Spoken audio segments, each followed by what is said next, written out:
मन खूप अस्वस्थ आहे का? विचार थांबत नाही का? गौतम बुद्ध म्हणतात, मनच सर्व काही आहे. तुम्ही जे विचार करता तसे तुम्ही बनता.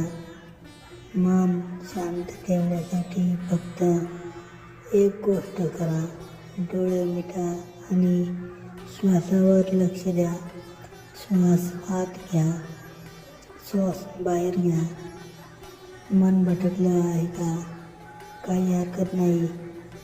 परत श्वासाकडे आणा. राग येतोय?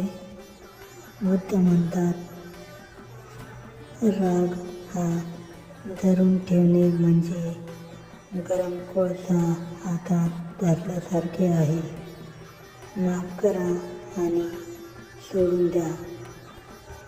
तुमचे मन हलके होईल.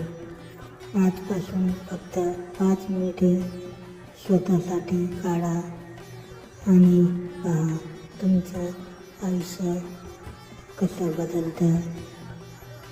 हा व्हिडिओ तुम्हाला आवडला तर लाईक आणि सबस्क्राईब करा. धन्यवाद.